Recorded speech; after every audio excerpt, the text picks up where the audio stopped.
दयालु दूध वाला और रहस्यमयी बूढ़ा आदमी। रामगढ़ गांव में किशन नाम का एक ईमानदार दूध वाला रहता था। अपनी गाय का दूध निकालकर गांव के बाहर एक शहर में एक बड़े दुकानदार को अपनी साइकिल से दूध बेचने जाता था। उसका परिवार उसी दूध पर निर्भर था। राधा, अब सोच रहा हूँ कि और गाय भी ले लूं। हाँ जरूर, इससे दूध और ज्यादा बिकेगा तो पैसे भी ज्यादा आएंगे। हाँ, मैं भी यही सोच रहा हूँ। किशन हर हाल में अपने परिवार को खुश देखना चाहता था।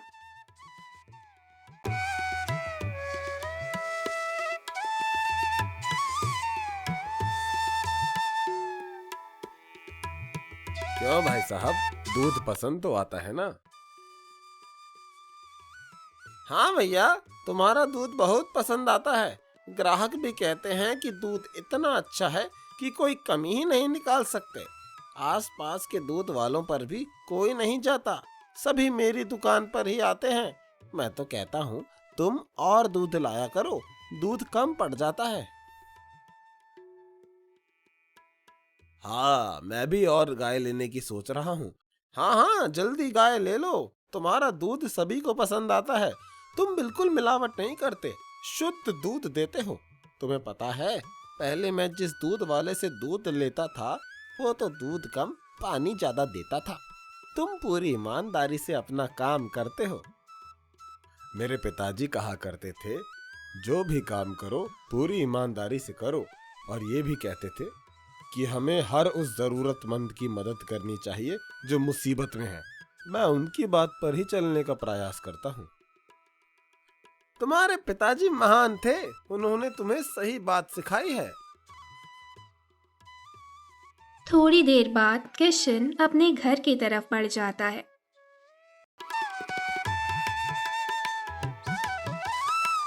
एक दिन जब वो अपनी साइकिल पर दूध के बर्तन टांगकर शहर जा रहा था तो रास्ते में एक बड़ा सा पीपल का पेड़ पड़ा। उस पेड़ के नीचे एक बूढ़ा आदमी बैठा था। उसके कपड़े बहुत पुराने और फटे हुए थे। उसका चेहरा देखकर ही मालूम हो रहा था कि वो कई दिनों से भूखा है। ओ दूध वाले, जरा रुकना। हाँ बाबा, क्या हुआ? आप यहाँ अकेले क्यों बैठे हैं? क्या कोई परेशानी है? बेटा, मैं कई दिनों से भूखा हूँ। मेरे पास कुछ भी नहीं है खाने को। क्या तुम मुझे कुछ खाने को दे सकते हो? मुझे बहुत जोर से भूख लगी है। बाबा, मेरे पास कुछ खाने के लिए नहीं है। मैं शहर जा रहा हूँ दूध बेचने। तेरे पास जो दूध है वही दे दे। उसे पीकर शायद मेरी थोड़ी बहुत भूख मिट जाए। अगर मैंने बाबा को दूध दे दिया तो मेरी कमाई कम हो जाएगी। घर जाकर पत्नी से क्या कहूंगा? बच्चों के लिए क्या लाऊंगा? किशन कुछ देर तक सोचता रहा। वो अपने घर की गरीबी और उस बूढ़े आदमी की मजबूरी के बीच फंस गया था।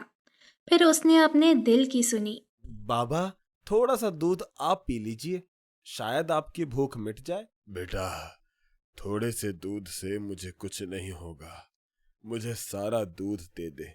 मैं बहुत दिनों से भूखा हूँ बेटा।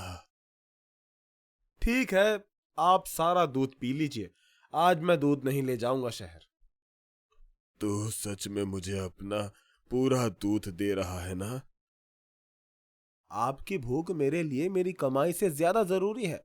आप इसे पी लीजिए और फिर मैं घर लौट जाऊंगा। बूढ़े आदमी ने वो सारा दूध पी लिया। किशन उसे देखकर मुस्कुराया और बिना कुछ बोले वापस अपने घर लौट गया। जब वो घर पहुंचा तो उसकी पत्नी ने उसे देखकर पूछा, आप वापस क्यों आ गए? क्या कोई परेशानी है?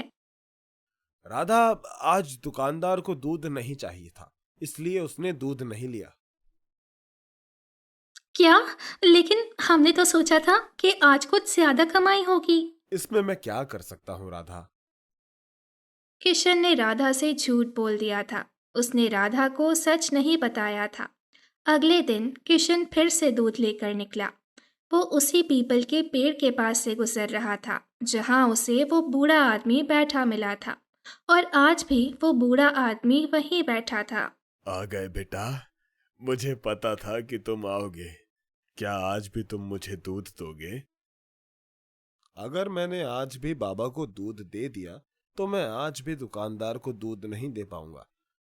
लेकिन बाबा भी भूखे लग रहे हैं। एक और दिन से कुछ नहीं होता। आज भी दूध दे देता हूं। हाँ बाबा, आज भी मैं आपके लिए दूध लेकर आया हूं। सारा दूध आपके लिए ही है। आप सारा दूध पी लीजिए। किशन ने फिर से वो सारा दूध बूढ़े आदमी को दे दिया। बूढ़े आदमी ने दूध पी लिया और किशन वापस लौट गया।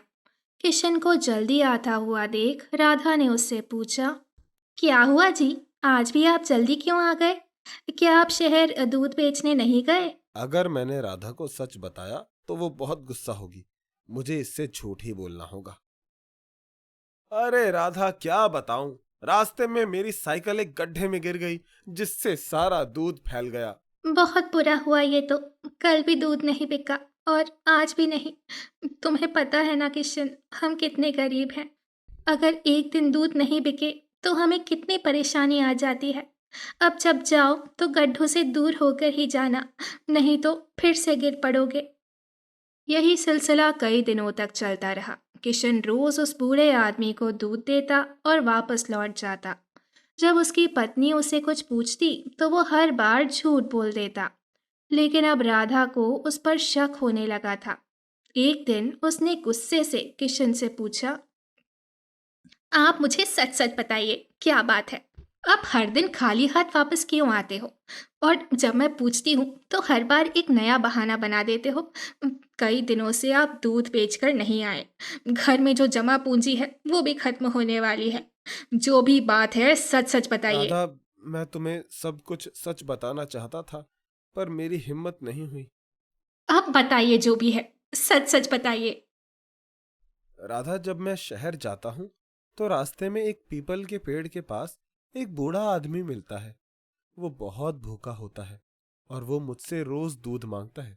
मैं उसे मना नहीं कर पाता और अपना सारा दूध उसे दे देता हूँ। क्या आप किसी अजनबी को दूध देते हैं? आप पागल हो गए हैं। अगर आप सारा दूध उस अजनबी को दे देंगे तो हम क्या बेचेंगे? और अगर हम दूध नहीं बेचेंगे तो भूखे मर जाएंगे। हमारे बच्चे क्या खाएंगे? हम क्या खाएंगे? कभी आपने ये नहीं सोचा? राधा, वो बूढ़ा आदमी बहुत भूखा है। मैं उसे भूखा नहीं देख सकता। अगर ऐसा ही चला रहा तो हम भूखे मरेंगे, और साथ में हमारे बच्चे भी। ये जो आपकी ईमानदारी और दूसरों की मदद करने की चाह है ना, वो एक दिन हमें ले डूबेगी। सड़क पर आ जाएंगे हम और भीख मांगेंगे। राधा, हम किसी तरह से रह लेंगे, लेकिन मैं उस बूढ़े आदमी को भूखा नहीं देख सकता। मेरे पिताजी ने मुझे यही सिखाया है और मैं यही करूंगा। राधा को किशन की बात समझ में नहीं आई। अगले दिन की बात है। किशन दूध लेकर शहर जा रहा था। रास्ते में उसे पीपल का पेड़ भी मिला, लेकिन आज उसे वो बूढ़ा आदमी नहीं मिला। किशन हैरान हो गया।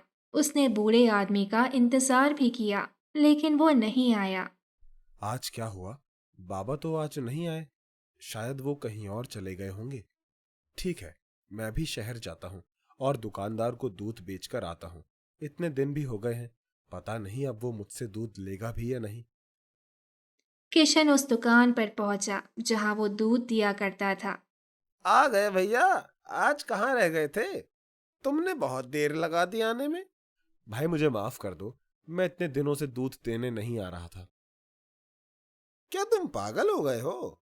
तुम तो रोज दूध देने आ रहे थे। क्या तुम भूल गए? कल भी तो तुम दूध देकर गए थे। क्या मैं रोज आ रहा था? हाँ भाई, तुम रोज दूध देने आ रहे थे और कुछ दिनों से तुम दूध भी ज्यादा ला रहे थे। अब तो तुम्हारा महीना भी होने वाला है। इस महीने तुम्हें ज्यादा पैसे हुए हैं।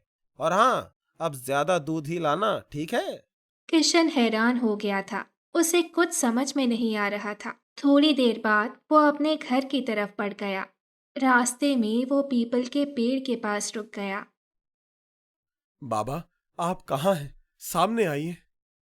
किशन की आवाज सुनकर पेड़ पर एक चमकदार रोशनी हुई। उस रोशनी में से एक सुंदर देवता बाहर निकला।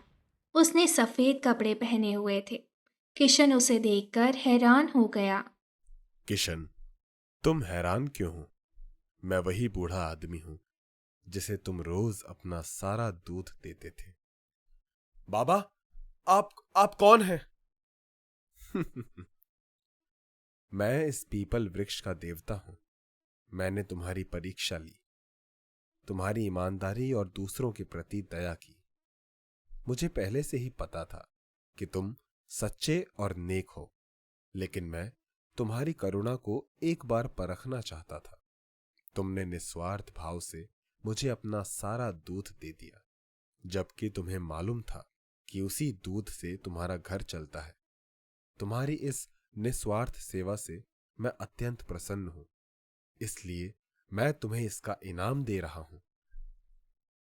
तुमने अपनी दया और ईमानदारी से यह अनमोल खजाना अर्जित किया है। देवता ने किशन को बहुत सारा खजाना दिया। किशन ने देवता का शुक्रिया अदा किया और अपने घर लौट आया। उस दिन से वो बहुत अमीर हो गया, लेकिन उसकी ईमानदारी और दूसरों के प्रति दया का भाव कभी कम नहीं हुआ।